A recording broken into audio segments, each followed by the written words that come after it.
अगर भारतीय संविधान के हिस्सों को उंगलियों पर गिना जाए तो कुल गिनती 25 आती है। हाँ बिल्कुल। लेकिन अगर हम उसी संविधान का बिल्कुल आखिरी पन्ना खोलकर देखें तो उस पर जो नंबर छपा है वो आज भी 22 ही है। ये एक बहुत ही दिलचस्प बात है ना? और सबसे बड़ी हैरानी की बात तो ये है कि सरकारी और कानूनी तौर पर ये दोनों ही नंबर अपनी अपनी जगह बिल्कुल सही हैं। एकदम सही। और यही कंफ्यूजन अक्सर लोगों को परेशान करता है। तो आज के इस गहन विश्लेषण यानी हमारे इस डीप डाइव में हम इसी गणितीय भ्रम को सुलझाने वाले हैं। आज की इस चर्चा का मुख्य विषय है भारतीय संविधान के भाग। और इसके लिए हमारे पास बहुत ही बेहतरीन रिसोर्सेज हैं। बिल्कुल, हम एजुपल्स एरा के बहुत ही शानदार इन्फोग्राफिक्स और नोट्स की गहराई में उतरेंगे। हमारा मिशन बहुत साफ है, ये जो रट्टा मारने वाली विद्या है ना, उसे पूरी तरह से पीछे छोड़ना है। हाँ, रटने से संविधान कभी समझ नहीं आता। सही कहा।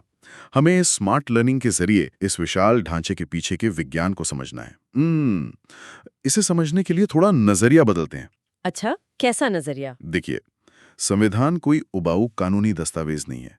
हम इसे इस देश को चलाने का एक मैनुअल मान सकते हैं, या फिर एक बहुत ही मोटी और दिलचस्प किताब। अरे वाह, ये एनालॉजी बहुत अच्छी है।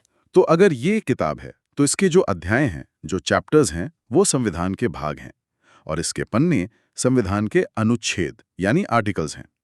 बहुत सीधा सा गणित है ये तो। बिल्कुल। लेकिन उस 22 और 25 वाले रहस्य को समझने के लिए हमें इस किताब को बिल्कुल शुरुआत से पढ़ना होगा। तो अगर हम इस किताब के ढांचे को समझना चाहते हैं तो असल में हमें एक पूरे देश के निर्माण की कहानी को समझना होगा। देश के निर्माण की कहानी। हाँ, मतलब कहानी की शुरुआत हमेशा वहीं से होती है जहां से कोई देश वजूद में आता है, यानी उसकी जमीन और उसके लोग। ये हमारे पहले खंड का आधार है जिसमें भाग 1 से लेकर भाग 4A तक की व्यवस्था दी गई है। तो जब 1947 में भारत आजाद हुआ तब की बात कर रहे हैं हम। बिल्कुल। उस समय देश बंटवारे का दर्द झेल रहा था। तब सबसे पहली चुनौती यही थी कि भारत की सीमाएं क्या होंगी और भारतीय कौन कहलाएगा। हाँ, जमीन का तय होना तो सबसे पहला कदम है। इसीलिए जो भाग 1 है, जो कि अनुच्छेद 1 से 4 तक है, वो संघ एवं राज्य क्षेत्र को परिभाषित करता है। मतलब यूनियन एंड इट्स टेरिटरी। ये तय करता है कि हमारी जमीन क्या है, नए राज्य कैसे बनेंगे या उनके नाम कैसे बदले जाएंगे। समझ गया। और जब जमीन का नक्शा तय हो गया तो अगला कदम था वहां रहने वालों की पहचान करना। एकदम सही। इसलिए भाग 2 बात करता है नागरिकता यानी सिटीजनशिप की, जो अनुच्छेद 5 से 11 तक फैली है। ये तय करता है कि इस जमीन पर रहने वाले लोगों में से कौन भारत का नागरिक होगा और कौन नहीं। हाँ, इसे याद रखने की एक बहुत ही कमाल की ट्रिक है। अच्छा, कौन सी? पहले देश बना यानी लैंड, फिर उसमें लोग रहने आए यानी पीपल। तो भाग 1 जमीन है और भाग 2 लोग हैं। ये तो बहुत ही बढ़िया चंकिंग स्ट्रैटेजी है, दिमाग में आसानी से बैठ जाती है। लेकिन देखिए, जब लोग किसी देश में रहने लगते हैं तो उन्हें सुरक्षा भी तो चाहिए होती है ना। बिल्कुल चाहिए। उन्हें इस बात का भरोसा चाहिए होता है कि जिसने देश बनाया है यानी सरकार, वो उन पर हावी नहीं होगी। तो यहीं से भाग 3 की एंट्री होती है मौलिक अधिकार यानी फंडामेंटल राइट्स। हाँ, अनुच्छेद 12 से 35 तक फैले ये अधिकार जनता की एक मजबूत ढाल हैं। एक शील्ड की तरह कोई भी सरकार, चाहे वो कितनी भी ताकतवर क्यों ना हो, आम नागरिक से इस ढाल को छीन नहीं सकती। सही बात है। ये ढाल आजादी, समानता और जीने के अधिकार की गारंटी देती है। और इसके ठीक बाद भाग 4 आता है, यानी राज्य के नीति निर्देशक तत्व, जिसे हम DPSP कहते हैं। Directive principles of state policy. बिल्कुल। भाग 4 सरकार के लिए काम करने का एक रोड मैप है जो अनुच्छेद 36 से 51 तक चलता है। और आपको पता है, यहीं पर संविधान निर्माताओं की सबसे गहरी दूरदर्शिता दिखाई देती है। वो कैसे? देखिए, भाग 3 नागरिक को ताकत देता है कि सरकार क्या नहीं कर सकती, लेकिन सिर्फ पाबंदियां लगाने से तो देश आगे नहीं बढ़ता ना। हाँ, सरकार को काम भी तो करना है। बिल्कुल। सरकार को कुछ दिशा निर्देश भी चाहिए कि उसे क्या करना चाहिए। तो भाग 4 वही दिशा दिखाता है। ये सरकार से कहता है कि उसे देश से गरीबी हटानी है, सबको समान काम के लिए समान वेतन देना है, पर्यावरण की रक्षा करनी है। मतलब एक तरफ राजनीतिक आजादी और दूसरी तरफ सामाजिक विकास। एकदम सही। एक तरह से भाग 3 राजनीतिक लोकतंत्र बनाता है और भाग 4 सामाजिक तथा आर्थिक लोकतंत्र स्थापित करता है। अब यहाँ कहानी सबसे ज्यादा दिलचस्प हो जाती है। वो क्यों? जरा सोचिए, अगर भाग 3 आम नागरिक की ढाल है और भाग 4 सरकार का रोड मैप है, तो क्या ये दोनों कभी आपस में टकराते नहीं है? ये बहुत ही वाजिब सवाल है। मतलब उदाहरण के लिए मान लेते हैं कि सरकार भाग 4 के तहत पूरे समाज की भलाई के लिए एक बड़ा डैम या नेशनल हाईवे बनाना चाहती है, हाँ, विकास के लिए ये जरूरी है। लेकिन उसे बनाने के लिए जमीन चाहिए। अब कोई नागरिक अपनी जमीन देने से मना कर दे और भाग 3 का इस्तेमाल करके कोर्ट पहुंच जाए कि यह उसकी निजी संपत्ति है या उसके जीवन जीने का अधिकार छिन रहा है, बिल्कुल, ऐसा हो सकता है। तो ऐसी स्थिति में जीत किसकी होगी? देखिए, इस तरह के टकराव आजादी के तुरंत बाद बहुत देखने को मिले थे, खासतौर पर जब जमींदारी प्रथा खत्म की जा रही थी। अच्छा, तब तो बहुत विवाद हुए होंगे। बहुत ज्यादा।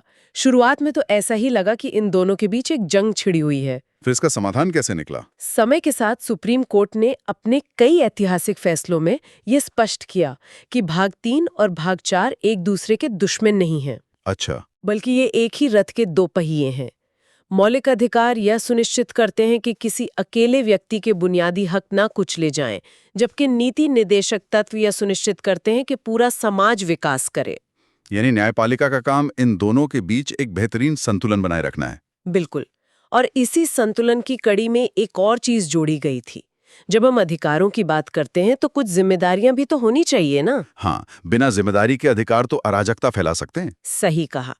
इसलिए 1976 में 42वें संविधान संशोधन के जरिए भाग 4A जोड़ा गया, मूल कर्तव्य। Fundamental duties. हाँ, अनुच्छेद 51A ये याद दिलाता है कि अगर देश हमें ढाल दे रहा है तो हमें भी सार्वजनिक संपत्ति की रक्षा करने और देश के संविधान का सम्मान करने जैसे कुछ कर्तव्य निभाने होंगे। यानी जमीन तय हो गई, लोग आ गए, उनके अधिकार और कर्तव्य भी तय हो गए। तो अब इस कहानी के दूसरे खंड में चलते हैं, प्रशासन का ढांचा। ये सबसे अहम हिस्सा है। जब नियम बन गए तो इस विशाल और विविधता भरे देश को चलाएगा कौन? इस किताब के अगले अध्याय पूरी तरह से इसी मशीनरी पर बात करते हैं। भाग 5 संघ सरकार के बारे में है। और ये पूरे संविधान का सबसे बड़ा भाग है ना? बिल्कुल। इसमें राष्ट्रपति का चुनाव कैसे होगा, प्रधानमंत्री कैसे काम करेंगे, संसद में कानून कैसे बनेंगे और सुप्रीम कोर्ट का ढांचा कैसा होगा, ये सब कुछ शामिल है। और इसके ठीक बाद आता है भाग 6, जो राज्य सरकार का प्रशासन संभालता है। इसमें राज्यों के राज्यपाल, मुख्यमंत्री, विधानसभाओं और हाई कोर्ट्स की पूरी कार्यप्रणाली है। मैं तो कहूंगी कि अगर किसी को भारत के पूरे शासन तंत्र को समझना है तो उसे सिर्फ भाग 5 और 6 को गहराई से देखने की जरूरत है। वो इसलिए क्योंकि दोनों का स्ट्रक्चर काफी मिलता जुलता है। एकदम सही। केंद्र के स्तर पर जो व्यवस्थाएं भाग 5 में हैं, लगभग वैसी ही व्यवस्थाएं राज्य के स्तर पर भाग 6 में दोहराई गई हैं। इससे पूरे देश में प्रशासन की एक रूपता बनी रहती है। तो भाग 5 और 6 के बाद स्वाभाविक रूप से कोई भी भाग 7 ढूंढेगा। हाँ, बिल्कुल ढूंढेगा। लेकिन अगर आज संविधान की किताब खोली जाए तो भाग 7 एक खाली पन्ने की तरह है, या यूं कहें कि एक घोस्ट चैप्टर है। घोस्ट चैप्टर, सही नाम दिया। इसे 7वें संविधान संशोधन, जो कि 1956 में हुआ था, उसके द्वारा हटा दिया गया था। ऐसा क्यों हुआ?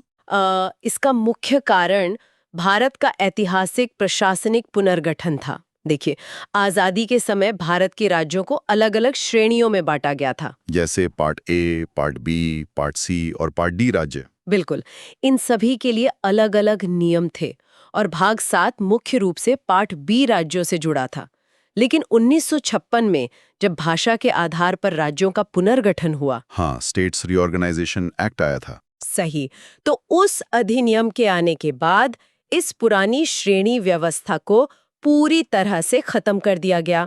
अब जब वो व्यवस्था ही नहीं रही तो उस पर बनी नियमों की भी जरूरत नहीं थी, इसलिए भाग 7 को संविधान से बाहर निकाल दिया गया। मतलब ये एक बहुत ही तार्किक कदम था। अब प्रशासन की बात हो ही रही है, तो केंद्र जो कि दिल्ली में है और राज्य जो राजधानियों में है, वो तो बहुत बड़ी इकाइयां हो गई। हाँ, काफी दूर हो जाती है आम आदमी से। बिल्कुल। एक मुख्यमंत्री अपने कार्यालय में बैठकर किसी गांव की टूटी हुई सड़क या किसी कस्बे के बंद पड़े स्ट्रीट लाइट को तो ठीक नहीं कर सकता। सही बात है। असली लोकतंत्र तो जमीनी स्तर पर काम करना चाहिए। और यहीं से हम अपनी कहानी के तीसरे खंड में प्रवेश करते हैं, जमीनी स्तर की सरकारें। और इसकी शुरुआत होती है भाग 8 से, जो संघ राज्य क्षेत्रों यानी यूनियन टेरिटरीज का प्रशासन तय करता है। दिल्ली, चंडीगढ़ या लक्षद्वीप जैसे क्षेत्रों का प्रशासन सीधा केंद्र के हाथ में कैसे रहेगा, ये भाग 8 बताता है। लेकिन असली जादू तो भाग 9 की सीरीज में है। जादू कैसे? सत्ता के विकेंद्रीकरण यानी डिसेंट्रलाइजेशन का इससे बेहतर उदाहरण पूरी दुनिया में मिलना मुश्किल है। अच्छा। भाग 9 पंचायतों के गठन और शक्तियों की बात करता है। ये गांवों में ग्रासरूट डेमोक्रेसी की एकदम पक्की नींव है। और इसके बाद भाग 9A आता है। हाँ, जो नगर पालिकाओं के जरिए शहरों और कस्बों के स्थानीय प्रशासन को संभालता है। और इसी कड़ी में एक और भाग है, भाग 9B, जो सहकारी समितियों यानी कोऑपरेटिव्स को समर्पित है। बिल्कुल। इसका तो सबसे क्लासिक उदाहरण अमूल है। अमूल बिल्कुल सही उदाहरण है। मतलब कैसे लोग किसी बड़े पूंजीपति पर निर्भर हुए बिना आपस में मिलकर एक समिति बनाते हैं और पूरे देश की अर्थव्यवस्था की तस्वीर ही बदल देते हैं। ये सब भाग 9B के तहत संरक्षित है। तो अगर हम इस पूरे देश की व्यवस्था को एक बहुत बड़ी कंपनी मान ले, ये कंपनी एनालॉजी बहुत सही बैठेगी। तो अब तक की कहानी में हमने इस कंपनी के मालिक यानी नागरिक तय कर लिए, बोर्ड ऑफ डायरेक्टर्स यानी केंद्र और राज्य सरकारें तय कर ली, और जमीनी स्तर के ब्रांच मैनेजर्स यानी पंचायतें और नगर पालिकाएं भी तय होगी। बिल्कुल। लेकिन कोई भी कंपनी सिर्फ कुर्सियों और दफ्तरों से तो नहीं चलती ना। सही बात है। उसे चलाने के लिए फाइनेंस चाहिए, विभागों के बीच तालमेल चाहिए और काम करने वाले कुशल कर्मचारी चाहिए। और यहीं पर हमारी कहानी का चौथा खंड आता है, पैसा, संबंध और व्यवस्था, जो कि भाग 10 से 14A तक है। इस कंपनी एनोलॉजी के जरिए इसे समझना वाकई बहुत आसान हो जाता है ना? तो सबसे पहले आता है भाग 10, जो अनुसूचित एवं जनजातीय क्षेत्रों के विशेष प्रशासन की बात करता है। Scheduled and tribal areas. हाँ, ये सुनिश्चित करता है कि देश का वो हिस्सा जो ऐतिहासिक रूप से जंगलों या दुर्गम इलाकों में रहा है, उसका विकास उसकी अपनी संस्कृति को नुकसान पहुंचाए बिना हो। और इसके बाद जैसा कि एक बड़ी कंपनी में अलग अलग विभागों के बीच संबंध स्पष्ट होने चाहिए, वैसे ही भाग 11 संघ राज्य संबंधों को परिभाषित करता है। Centre state relations. बिल्कुल। कानून कौन बनाएगा? अगर किसी विषय पर केंद्र और राज्य दोनों कानून बना दें और उनमें टकराव हो जाए तो किसकी चलेगी? ये तो बहुत जरूरी है तय करना। हाँ, भाग 11 ये स्पष्ट करता है कि संकट के समय या सामान्य स्थिति में शक्तियां कैसे बंटी होंगी। और बिना फाइनेंस डिपार्टमेंट के तो कंपनी एक दिन नहीं चल सकती। एकदम सही। इसलिए भाग 12 पूरी तरह से वित्त, संपत्ति, संविदाएं और वाद से जुड़ा है। केंद्र सरकार टैक्स कैसे इकट्ठा करेगी, उसे राज्यों के बीच कैसे बांटा जाएगा, और देश का कंसोलिडेटेड फंड यानी संचित निधि कैसे काम करेगा, ये सब भाग 12 में है। और आपको पता है, इसी भाग में संपत्ति का अधिकार यानी आर्टिकल 300A भी रखा गया है, जिसे कभी मौलिक अधिकारों से हटा दिया गया था। हाँ, ये एक बड़ा बदलाव था। यानी भाग 12 देश की असली फाइनेंशियल मशीनरी है, और जहां पैसा है वहां व्यापार भी तो होगा। बिल्कुल। भाग 13 व्यापार और वाणिज्य के नियम तय करता है।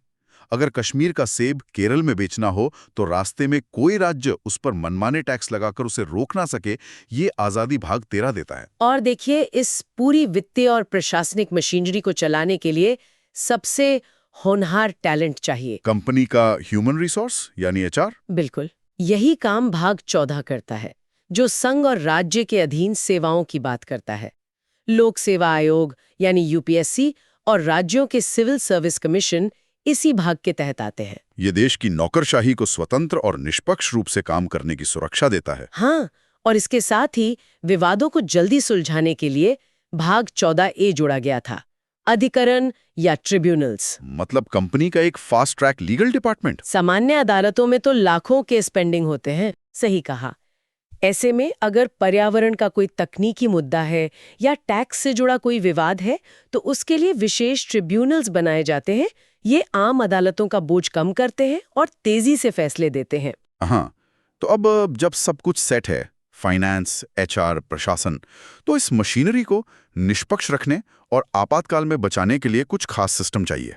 और यहीं से शुरू होता है हमारा 5वां खंड, लोकतंत्र, भाषा का गणित और आपातकाल। इसकी शुरुआत भाग 15 से होती है, जो निर्वाचन यानी इलेक्शन से जुड़ा है। भाग 15 तो भारतीय लोकतंत्र की रीढ़ है। मतलब इतने विशाल देश में स्वतंत्र और निष्पक्ष चुनाव कराना कोई छोटी बात तो है नहीं। बिल्कुल। चुनाव आयोग का गठन, उसकी स्वतंत्रता और बिना किसी भेदभाव के हर वयस्क नागरिक को वोट देने का अधिकार, ये सब भाग 15 सुनिश्चित करता है। और इसके तुरंत बाद भाग 16 आता है, जो कुछ वर्गों के संबंध में विशेष उपबंध करता है। आरक्षण से जुड़े नियम? हाँ, ये सुनिश्चित करता है कि संसद और विधानसभाओं में अनुसूचित जाति, अनुसूचित जनजाति और आंग्ल भारतीय समुदायों को आरक्षण मिले, ताकि सिस्टम में हर वर्ग का उचित प्रतिनिधित्व हो सके। और अब आता है भाग 17, राजभाषा यानी लैंग्वेज मैट्रिक्स। और यहाँ एक बहुत बड़ा मिथ है जिसे तोड़ना बहुत जरूरी है। हाँ, ये मिथ तो बहुत आम है। अक्सर चर्चाओं में सुना जाता है कि हिंदी हमारी राष्ट्रभाषा है। तो क्या संविधान के इस भाग में ऐसा कुछ लिखा है? ये एक ऐसा मिथ है जो लोगों के दिमाग में बहुत गहरे तक बसा हुआ है।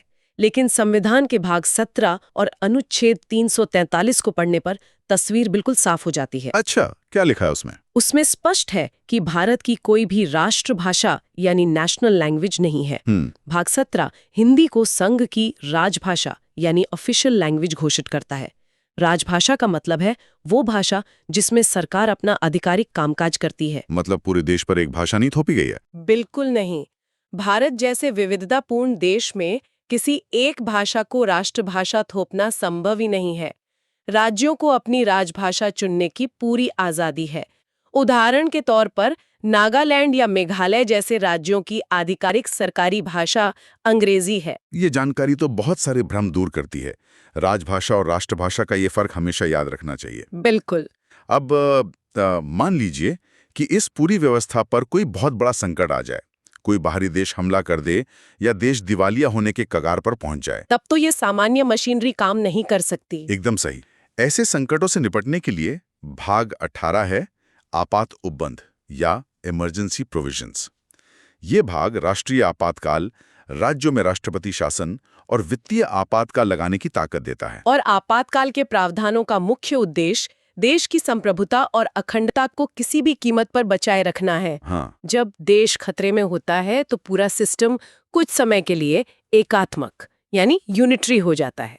मतलब सारी ताकत सीधे केंद्र के हाथ में आ जाती है।